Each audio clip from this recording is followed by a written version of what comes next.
Kwentong Bayan. Ang kwentong ito ay hango sa totoong buhay.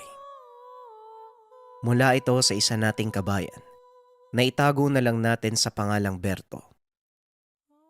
Taong 1972, Isabela. Sa oras ng kagipitan, madalas pamilya ang makakapitan. Ito ang mga katagang paulit-ulit na itinatanim ni Berto sa isipan. Sa nakalipas na magkakasunod na 3 taon, puro lamang kamalasan ang pinagdadaanan ng magkapatid na Berto at Nita. Unang namatay ang ama dahil sa sakit, at nang sumunod na taon ay ang kanilang ina naman. Hindi pa doon natapos ang kamalasan. Nasira ang tahanan ng nakaraang taon dahil sa bagyo. Masasabing nakakapanlumo at nakakapanghina ng loob ang mga pangyayari. Ngunit buong tapang pa rin itong hinarap ng magkapatid. Madalas tanging pagsimba at pananalangin ang nakakapitan ng dalawa. Samantala, kahit papano nagpapasalamat pa rin sila dahil meron silang napagkukunan ng pangkonsumo sa araw-araw. Laking pasasalamat ng dalawa nang matapos masira ang tahanan. Kaagad itong nabuo dahil sa naiwang manok na alaga pa ng mga magulang. Bago ito nawala, sikat ang manukan na kanilang negosyo. Halos lahat na nagtitinda sa palengke sa kanila kumukuha. May isa ding sikat na kainan na binabagsakan ng karne. Kaya hindi nahihirapan ang magkapatid sa pinansyal na aspeto. Pagdating naman sa pangalaga ng mga ito, hindi rin naman problema sa dalawa dahil bata pa lamang ay naturuan na ng mga magulang kung paano mag-alaga at patakboy ng negosyo. Isang araw, bandang 4:00 ng hapon, habang nagpapakain si Nita ng mga alaga, may napansin itong isang kakaibang manok dahil sa purong itim ang kulay nito. Hinahayaan lamang niya dahil baka ligaw lamang ito na nakapasok sa kulungan. Kaya naman matapos mabigyan ng patuka ang lahat ng mga alaga, kaagad naman itong bumalik ng tahanan para tapusin ang paglalaba. Pagkabukas ng pinto, nagulat si Nita nang makita na nakapatong sa upuan ang itim na manok. Nagtaka siya kung paanong nakapasok samantalang iniwan niya itong abala sa pagtuka. Kaya naman bumalik si Nita ng kulungan upang tignan kung ito nga ba talaga ang manok na nakita o baka kapareho lamang. Ngunit walang naabutan na itim na manok sa kulungan. Sa muling pagbalik ng tahanan, nasa dating posisyon pa din ang manok. Hinayaan niya lamang ito at ipinagpatuloy ang paglalaba. Maya-maya pa dumating na si Berto na may dalang panghapunan. Paalisin mo nga tong manok sa upuan. Malas ang kulay itim na manok sa loob ng bahay. Wika ni Berto nang makita ang manok. Umalis naman kagad ito nang hampasin ni Nita ng walis tingting. Matapos makapaglaba, bumalik muli siya ng kulungan para tignan ang mga alaga. Hanggang sa ilang minuto pa ang lumipas. Umuwi na ng tahanan. Kumain na ng hapunan ang magkapatid. Nang matapos ay nagpahinga sila sa kani-kanilang kwarto. Kinabukasan, maagang nagpakain ng mga alaga si Nita.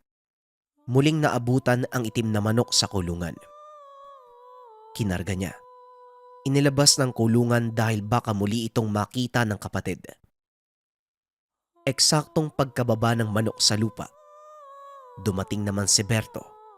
Hinampas ito ng dalang walis tingting. O Nita, dalian mo na dyan. Bababa pa tayo para mamalengke. Wala na tayong bigas. Wika ni Berto. Nagmadali na sa pagpapakain si Nita. Pagkatapos nagpalit na ng damit para pumunta ng palengke. Habang naglalakad ang dalawa, Alam mo ba, ang sabi sa akin dati ni tatay, Yung balete sa bahay, may mga nakatira doon na karangat. Matagal na nilang inaalagaan pero hindi nila maintindihan ang ugali. Kahit maibigay mo ang gusto nila, bigla pa din daw umaatake. Hindi ko nga alam kung paano eh. Hindi ko pa naman nakikita ang mga yon pero mas maganda na yung nag-iingat. Kaya ikaw, huwag kang uupo doon lalo na kapag gabi. Wika ni Berto sa kapatid. Nakaramdam ng takot si Nita. Ngunit hindi na nagtanong pa at nagpatuloy lang sa paglalakad. Nang makarating na sa palengke, akmang kukuha na sana ng nakalatag na ampalaya. Bigla itong nakaramdam ng matinding pagkahilo at natumba sa lupa. Kagad naman siyang binuhat at pinaypayan ni Berto. Ilang minuto pa ang lumipas bago ito nahimasmasan. Hindi na tinapos pa ni Berto ang pamamalengke. Inuwi na muna ang kapatid. Sa bakuran ng tahanan, sa kawayang upuan sa mismong ilalim ng puno ng balete nagpahinga si Nita. Pinapapasok na ito ni Berto. Hindi naman sumunod ang kapatid at sinabing masarap magpahinga sa punong iyon dahil presko ang hangin. Napansin naman ng kapatid na maayos na ang lagay ni Nita. Kaya naman nagpaalam na muna itong magluluto para may mahigop na mainit na sabaw ang kapatid. Dahil napadami ang nalutong sabaw, minabuti ni Berto na sabay na silang mananghalian. Dala nito ang kaldero kasama ng 2 plato. Ngunit bago pa man makalabas ng pintuan, nakita niya si Anita. Naglalakad ngunit nakakapagtaka na tila meron itong kausap. Nang malapitan ng kapatid, kagad niyang inalok ang dalang pagkain ngunit hindi siya pinapansin.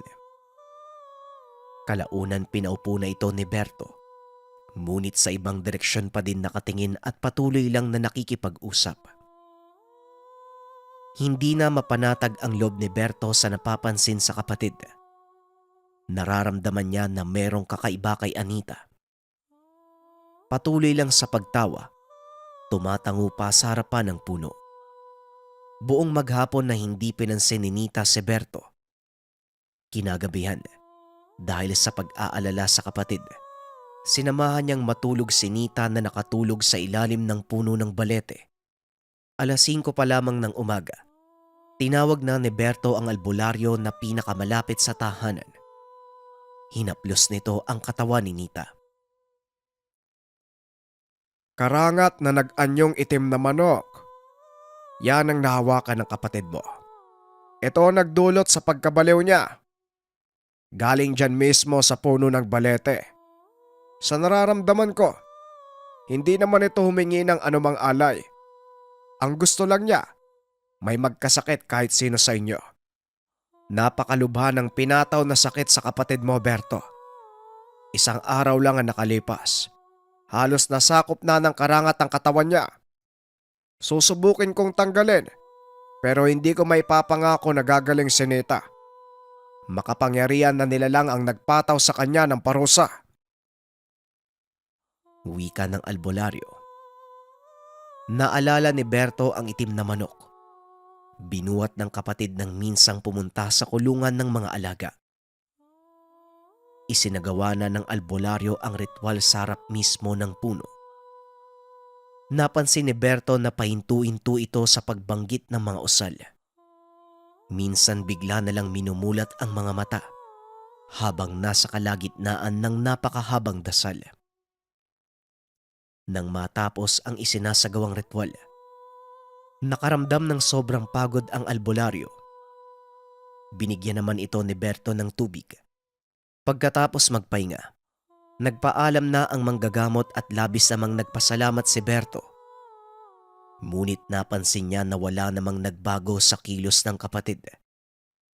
Inobserba nito ni Berto. Buong maghapon ngunit wala talagang nagbago. Dahil sa sitwasyon, magdamag gising si Berto. Pagod man ang buong katawan, matyagang naghanap ng ibang albularyo si Berto pagsapit ng umaga. Ngunit gaya nga ng sinabi ng nauna, Ganun pa din ang naging payag ng naimbitahang albularyo. 2 linggong ganito ang ikot ng buhay ng magkapatid. Lahat ng albularyong tumitingin wala namang naitutulong. Palala ng palala ang pagkabaliw ng kapatid.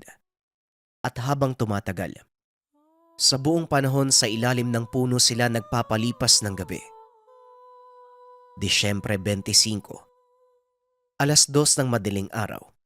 Hinding-hindi ito malilimutan ni Berto. Galing sa mahimbing na tulog, nagising siya, wala na sa tabi ang kapatid. Hinanap niya ito sa paligid ng puno at nang magawi sa kulungan ng mga alaga, naabutan niyang nakadapa ang kapatid sa gitnang parte habang paulit-ulit na tinutuka ng mga manok. Nakaramdam na ng kaba si Berto at nang buhatin wala na itong hininga.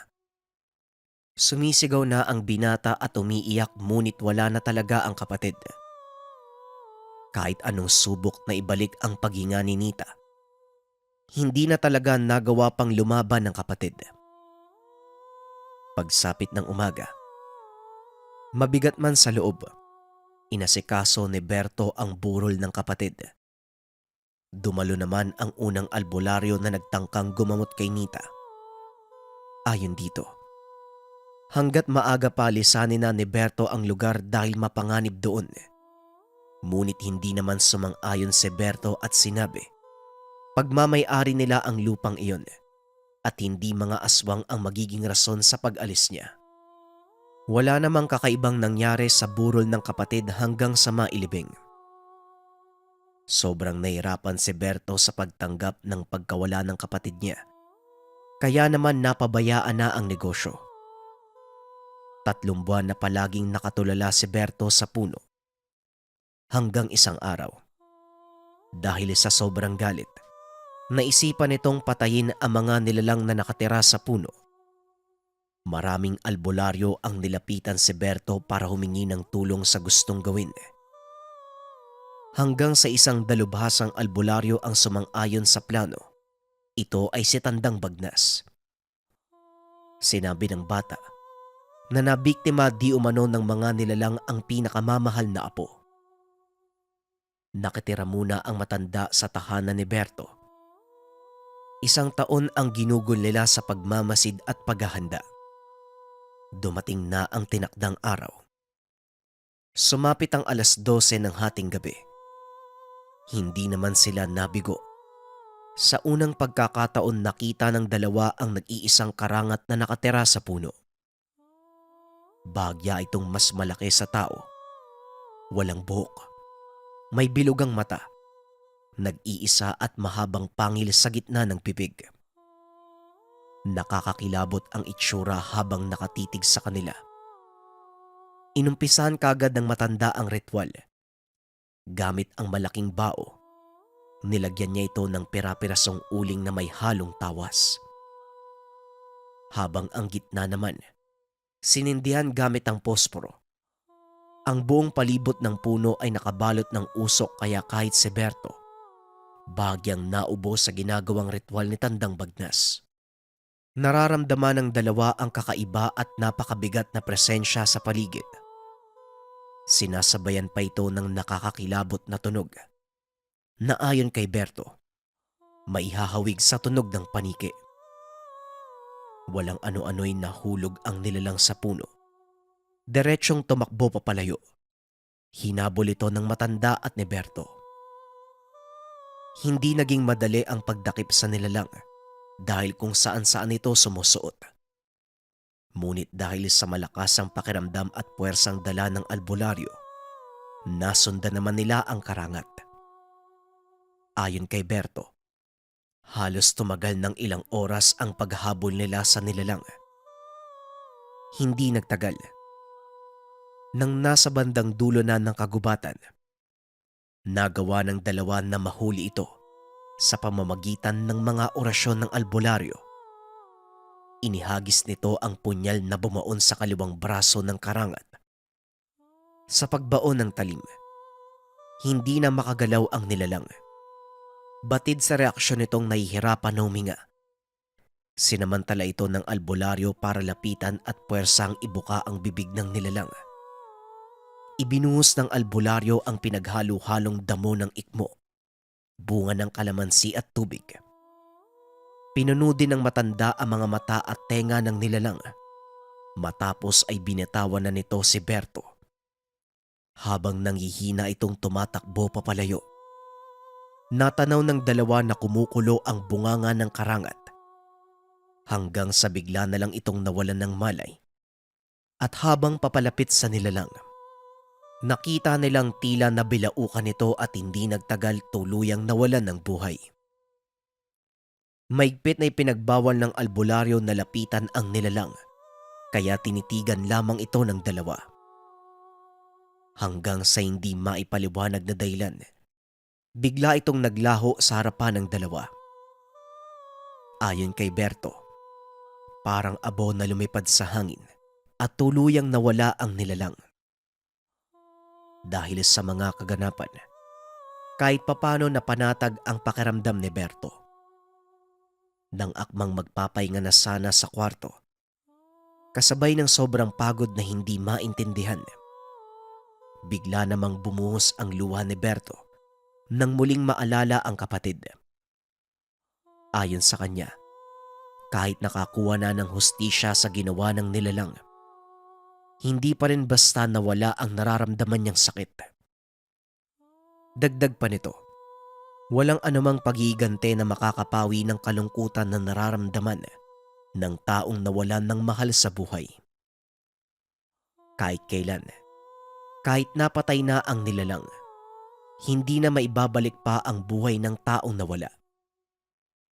Samantala, kahit papano naintindihan ng manggagamot ang sakit na nararamdaman ng binata, nag-iwan siya ng payo kay Berto. Hindi naman ito umimik. Tahimik lang itong nakikinig sa matanda at hindi nagtagal. Nakatulog na ang dalawa dahil sa sobrang pagod. Nang sumunod na araw, hindi na nagtagal pa ang manggagamot. Kagad nang nagpaalam upang umuwi ng tahanan. Isa din sa bili nito kay Berto kung maaari, putulin na ang kahoy na iyon dahil hindi imposibleng pamahayan muli ito ng ibang nilalang. Nang mismong araw na yon, nag-umpisa ang binata sa pagtaga sa puno. Sa paglipas pa ng mga araw at linggo, mag-isa at matyagang tinanggal ng binata ang puno ng balete. Bagamat mahirap, hindi ito nagpatulong sa iba. Dito niya ibinaling ang lahat ng galit na nararamdaman sa nilalang. Ayon pa dito, kahit papano na ilalabas niya ang lahat ng puot na nararamdaman. Sa buhay ng mga normal na tao, minsan mapagbiro ang tadhana. Kung kailan unti-unting nakakabangon sa lahat ng pinagdaanan si Berto, bigla muling bumalik ang minsang naging salot sa pamumuhay. Isang araw habang nagpapakain ng mga alagang manok, may napansin siya na isang itim na manok na nakapagitna sa lahat ng mga alaga. Habang papalapit si Berto, hindi gumagalaw ang itim na manok. Kaagad niya itong dinampot para maialis sa lugar, lalo pat naniniwala ito na malas ang itim na hayop. Samantala, hanggang sa mailagay sa labas ng bakod ang itim na manok, wala namang naging kakaiba. Nakumpirma ni Berto na wala na itong buhay, kaya hindi na pinagtuunan ng pansin. Diretso nang bumalik sa tahanan. Sa muling pagpasok sa kulungan, muli niyang naalala na kaparehong manok ito nang minsan nagdala ng pahirap sa buhay ng kapatid. Dahil ayaw niya nang maalala pa ang masaklap na sinapit, hindi na muling inisip pa ang itim na manok. Tapos na siya sa usaping iyon at hindi na muli pang kikilalanin ang mga nilalang. Ang gusto lamang ni Berto ay makapamuhay bilang normal na tao. Nang sumunod na araw, hindi nakapagpakain ng mga manok si Berto. Inaapoy ito ng lagnat at walang ibang maaasahan sa gawaing tahanan. Mabuti na lamang ng mismong araw na yon, muling bumalik sa tahanan ang manggagamot. Kahit papano ay napainom nito ang binata ng mga halamang gamot. Hindi na ako magpapaligoy-ligoy pa sa'yo. Berto, kailangan mong lisanin ang lugar na ito dahil masyado nang mapang-angkin ang mga karangat na nakatira. Isa sa mga kasama nila ang bumalik para manirahan sa lugar. Sa nakikita ko, pinupunterya naman ito ang puno ng kaimito sa bandang likuran ng bahay mo. Huwag ka nang lumaban. Tanging pag-atras na lamang ang pwede mong gawin. Naparito ko para makumpirma ang pangitain ko eh. Tama, hindi ako nagkamali. Nang hawakan ko pa lang ang palad mo, alam kong nag-umpisa na naman ang panggagambala ng karangat. Wika ng albularyo. Dahil dito hindi na nagdalawang isip pa si Berto na kontrahin ng matanda. Kagad na siyang umang-ayon. Sinabing ayaw niya nang makasama at makasagupa pa ang mga nilalang. Matapos ang kaunting pagbibigay abiso sa matanda ay umalis na ito. Ibinili na lamang ni Berto ang may iwang mga manok. Magmula ng araw na yon nilisan ni Berto ang lugar. May mga pagkakataong bumibisita pa siya sa lugar para kumustahin ang matanda. Hanggang sa pinabenta na lamang niya sa matanda ang lahat ng mga manok. Sinabing hati na lamang sila sa pera dahil hindi na siya muli pang babalik sa lugar. Tuluyan niya nang nilisan ang tahanan kung saan nakasama ang mga magulang at kapatid. Nais niyang kalimutan ang masalimuot na pangyayari sa kanyang buhay. Samantala, hindi na nawala pa kay Berto ang pobya sa mga itim na hayop. Lalong-lalo na sa tuwing nakakakita siya ng itim na manok. Paulit-ulit bumabalik sa kanyang isipan ang masamang alaala.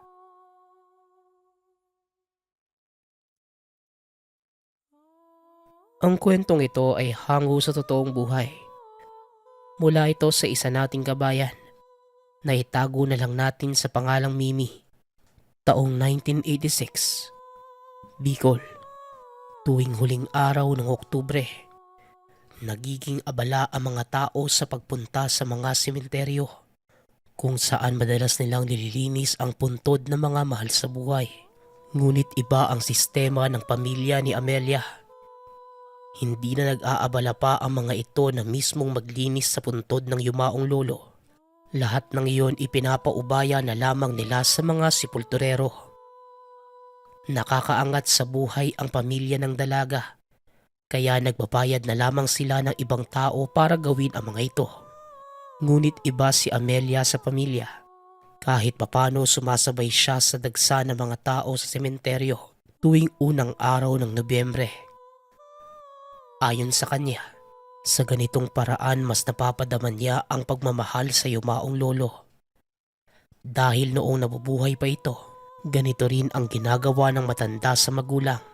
Madalas pa itong matulog sa ibabaw ng puntod tuwing araw ng mga patay, bilang pagpapakita ng pagmamahal na ginaya din ni Amelia. Isang gabi, araw ng mga patay. Kaya pumunta si Amelia sa sementeryo. Kagaya ng nakagawian, mag-isa lamang itong dumadalaw dahil ayon sa mga magulang, madami pa silang kailangang tapusin na trabaho. Nagdala na lamang ito ng mga kandila na magsisilbing liwanag sa paligid, pati na rin ang paboritong pagkain ng lolo. Sa katunayan, nagdala pa si Amelia ng bote ng alak dahil mahilig uminom ang lolo noong nabubuhay pa. Gamit ang isang malapad na tela, nilatag ito ng dalaga at naupo kasabay ng pagbukas ng bote ng alak. Sa harap ni Amelia merong 2 baso at pareho niyang nilagyan. Kinakausap niya ang lolo na tila kaharap lamang. Dahil abala ang mga tao sa paligid, hindi naman nakaramdam ng anumang hiya si Amelia. Bagkus patuloy lamang ito sa pag-inom hanggang sa hindi na nakayanan at nakatulog sa ibabaw ng puntod. Alas 5 na ng umaga nang nagising si Amelia. Diretso na itong bumangon at nagpaalam sa lolo para umuwi ng tahanan. Samantala, pagkarating naman sa tahanan wala pa rin ang mga magulang. Kaya maghapon itong natulog dahil ramdam pa rin niya ang tama ng alak at sakit ng ulo. Si Amelia ang nag-iisang anak at hindi ito pinagtatrabaho ng mga magulang. Ang buhay niya ay umiikot lamang sa pananatili sa tahanan, mga halamang tanim, pati na rin sa pakikipagbarkada. Kung sa gawaing bahay naman, hindi rin ito inoobliga dahil meron naman silang mga katulong sa tahanan. Kaya masasabing mas magaan ang pamumuhay ni Amelia kumpara sa mga kasing edad na kayod kalabaw kung magtrabaho. Sa paglipas pa ng mga araw magmula na makadalaw sa puntod ng lolo, nakaramdam ito ng sama ng pakiramdam at sakit ng katawan. Hindi naman niya ito pinagtuunan ng pansin. Baka dahil lamang ito sa ininom na alak. Hanggang sa lumipas pa ang halos 1 linggo, napapadalas na ang pagsusuka at hilo ni Amelia. Dahil dito kaagad nang dinala ng mga magulang sa ospital ang dalaga. Ngunit nang masuri ng doktor kaagad din naman sinabi na walang problema sa katawan ni Amelia. Kaya nang mismong araw ding yun, pinauwi na sila at kinakailangan lang nitong magpahinga.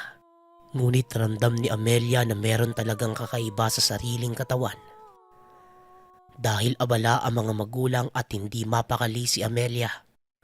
Ang katulong na lamang na si Mimi ang lagi niyang nakakausap. Ito ang matyagang umaasikaso kay Amelia simula pagkabata. Kaya kabisado na nito ang lahat ng mga galaw at kailangan ng dalaga. Isang araw, dahil wala namang epekto kay Amelia ang mga gamot na pinapainom ng mga magulang, nagpaalam sa kanya si Mimi kung maaari ba niyang dalhin ang dalaga sa manggagamot sa lugar na tinatawag na para inibang. Uri ng mga manggagamot na mas mababa ang kakayahan kaysa sa mga albularyo. 2 lamang ang kagamitan ng mga ito.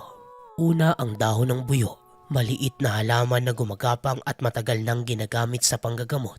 Ang mga dahon nito ay bilugan sa ilalim at may patulis naman sa dulo, habang ang mga bulaklak ay kumpol-kumpol sa isang tangkay. Karaniwan itong tumutubo sa mababang lugar sa Luzon. Ang dahon ng halaman ay karaniwang inunguya bilang nganga, kasama ng iba pang sangkap.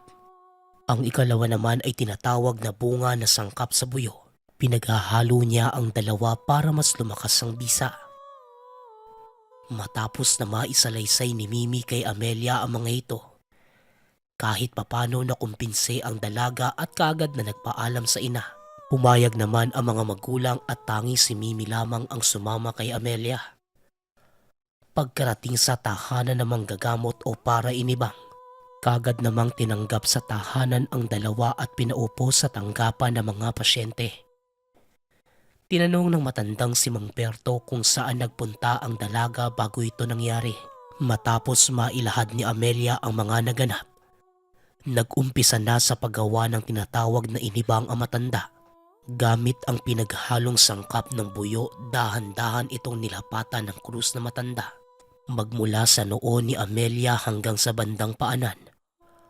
Matapos yun, hinipa ng 3 beses ang bunbuna ng dalaga at may binulong na mga kataga si Mang Berto. Nahawakan ka ng kaluluwa iya. Nausog ka ng kaluluwa ng kapamilya mo. Madalas talaga yung mangyari. Hindi nga lang ako sigurado kung mabuti o masama ang intensyon ng kaluluwa. Kapag hindi nawala ang nararamdaman mo, bumalik ka dito.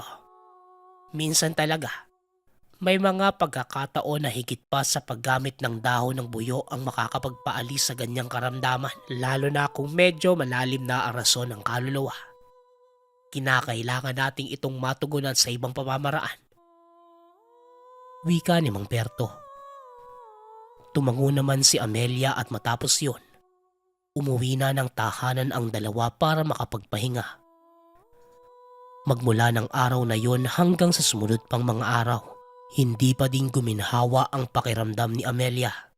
Dinala na ito ng mga magulang sa Maynila para ipagamot sa kilalang ospital.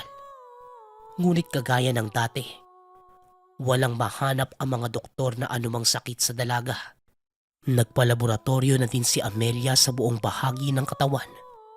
Ngunit lahat ay normal kaya wala nang nagawa ang pamilya, kundi umuwi na lamang sa probinsya. dahil malaki ang pagmamalasakit ni Mimi sa alaga. Muli nitong pinaalam na dadalhin niya si Amelia kay Mang Berto. Hindi naman tumutol ang mga magulang ng dalaga. Kaagad na silang dumiretso sa tahanan ng matanda. Bandang 3:00 ng hapon, naglakad na ang dalawa papunta sa tahanan ni Mang Berto. Patigil-tigil sila sa paglalakad dahil inaalalayan ni Mimi si Amelia. Hindi naman gaanong malayo ang tahanan nito ngunit halos 1 oras bago nakarating ang dalawa sa tahanan ng manggagamot. Maya-maya pa, nang makarating sa lugar kaagad silang pinapasok ni Mang Berto sa tahanan. Dumiretso na sa loob si Amelia at doon na nagbilin ang matanda sa mga dapat gawin. Kailangan niyong magpausok ng kamangyan sa mismong kwarto ni Amelia.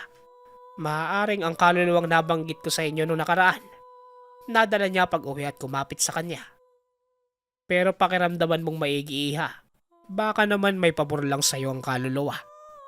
Ang masasabi ko, hindi naman masama ang kaluluwang kumapit sa iyo.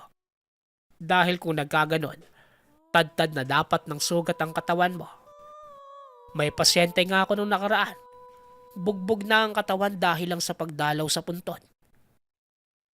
Wika ni Mang Berto. Ang kamangyan ay may kakayahang kumontra ng masasamang nilalang o elemento. Maging si Mimi ay pamilyan na rin sa sinasabi ng manggagamot. Kaya ito na lamang ang umintindi pa sa ibang binili na matanda.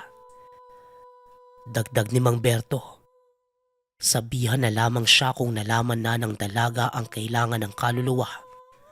Doon pa lamang niya malalaman ang kinakailangan para magamot ang dalaga. Nagmadali na ang dalawa pa uwi sa tahanan. Bago pa man makauwi, dinaanan ni Mimi ang tindahan na nagbebenta ng kamangyan. Pagkauwi ng tahanan, hindi na naabutan pa ang mga magulang ni Amelia. Kaya si Mimi na lamang ang gumawa ng pagpapausok ng kamangyan. Habang abala ito sa paghahanap ng bao sa kusina, nilapitan ito ng isa namang lalaking katulong sa tahanan. Nakakatuwa naman, Mimi. Inaalagaan mo si Amelia. Mukhang alam ko na ang nangyayari sa kanya. Bago mo pausukan yan, magkalat ka muna ng harina sa sahig ng kwarto ng dalaga. Doon mo mismo ibudbud. Makikita mo kung may nilalang sa kwarto. Babakat ang mga paa ng nilalang sa harina. O siya, sige na't gawin mo na yan. 6:00 na rin ng gabi, oh. Wika ng kasamahan. Tumango naman si Mimi at dumiretso na sa kwarto ng dalaga. Si Amelia naman ay nanatili na lamang sa kwarto ng mga magulang. Hinayaan na lamang ito ni Mimi na magpahinga. Samantala, gamit ang pera-pirasong uling, kakaunting tawas at kamangyan, pinaghalo ito ni Mimi sa loob ng bao. Dito niya sinindihan ang kamangyan at nagsimula na ang pagkalat ng usok sa buong kwarto. Habang dahan-dahang kumakapal ang usok sa loob, nagbanggit na ng dasal si Mimi na turo ng manggagamot. Hindi nagtagal lumabas na din si Mimi sa silid. Habang tahimik na nagbabantay sa labas ng kwarto, narinig ni Mimi ang mga kalampag sa loob, kasabay ng mga yabag na tila malaking nilalang. Halos 1 oras rin ang tinagal ng pagpapauso. Sinundo na ni Mimi si Amelia at akmang bubuksan sana ang pinto. Hanggang sa bigla namang nawala ng malay ang dalaga at bumagsak sa harapan ng kwarto. Hinayaan naman ito ni Mimi. Dahil dati na siyang nakasaksi matapos makapagpausok ng kamangyan. Hindi nagtagal kasabay ng paghupa ng mga usok. Bumalik na sa wisyo si Amelia. Hindi naman nagsalita si Mimi at hinayaang pumasok ang dalaga sa silid. Nagpatuloy lamang ito sa paglalakad at ganoon na lamang ang pagkabigla. Nang makita ang mga bakat ng paa sa sahig, hindi ito paa ng tao dahil sa hugis. Bahagyang pabilog ang korte at may napakahabang kuko. Sa likod naman ng mga paa ay may bakat na korteng kadena. Tinitigan din ito ni Amelia at biglang nagsalita. Nakita ko po si Lolo sa panaginip. Ang sabi niya sa akin, kailangan daw akong bumalik sa puntod. Tsaka magdala daw ako ng mga dahon ng buyo. Siya na daw yung gagamot sa akin eh. Hindi ko naman po gaanong naiintindihan pero yun po yung bilin niya. Wika ni Amelia. Tumango naman si Mimi. Tumugon na bukas ng umaga muli silang babalik sa puntod ng lolo. Matapos ang kaunti pang pag-uusap ng dalawa, pareho na silang nagpahinga. Doon na lamang muna natulog si Amelia sa kwarto ng ina, samantala hindi naman mapakali si Mimi. Iniisip niya kung anong ibig sabihin ng nakitang mga yapak ng paa sa kwarto ni Amelia. Ayon sa kanya, baka may nakatira talagang nilalang doon dahil kahit anong panggagamot hindi pa rin gumagaling ang dalaga. Ngunit hindi nagtagal, dinalaw na rin ito ng antok kaya nakatulog na din sa tabi ni Amelia. Nang sumunod na araw, alas 5 pa lamang ng umaga pumunta na ng bundok si Mimi para kumuha ng mga dahon ng buyo. Dahil hindi niya alam kung gaano kadami, pinuno na lamang niya ang isang supot at kumuha ng bunga. Matapos yon, dinaanan na nito si Amelia sa tahanan at diretso nang naglakad papunta sa sementeryo. Pagkarating, kaagad na inilatag ni Amelia ang mga dalang buyo at bunga.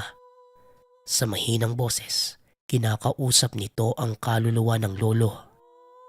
Nang mga oras ring yun, wala namang ibang tao sa sementeryo. Silang dalawa lamang ang gumagawa ng ingay sa paligid.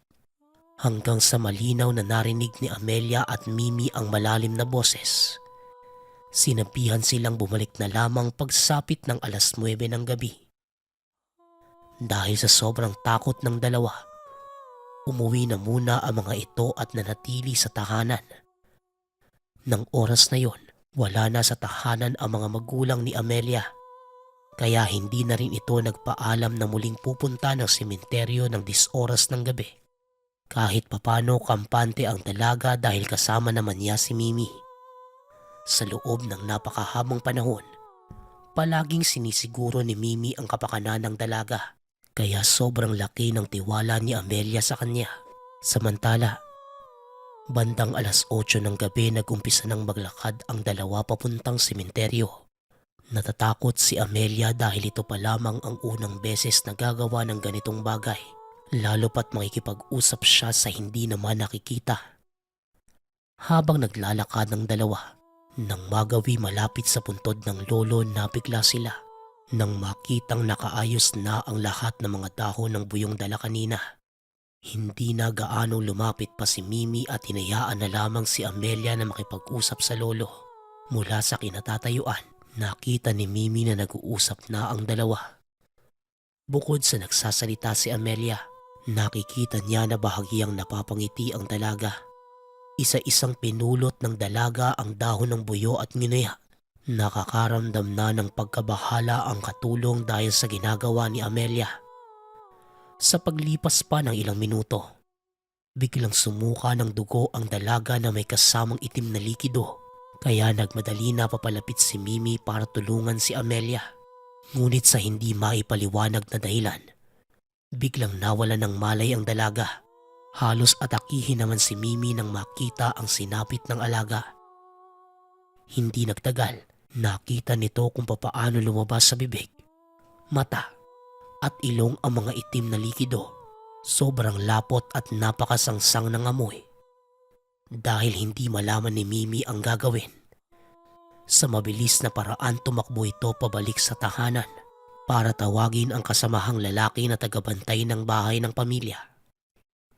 Hindi naman nagdalawang isip ang lalaki at tumakbo sa sementeryo para iuwi ang dalaga. Nang makauwi sa tahanan si Amelia, parehong hindi makapagsalita ang katiwala. Eksakto naman na naabutan sila ng mga magulang ni Amelia. Halos patayin ng mga ito ang dalawa. Sinubukan pa ni Mimi na magpaliwanag. Hindi na ito makahinga ng maayos sa kakaiyak. Ngunit tila sarado na ang isip ng mag-asawa at hindi sila pinakinggan. Nang mga oras na yon, tila wala na ding buhay si Amelia.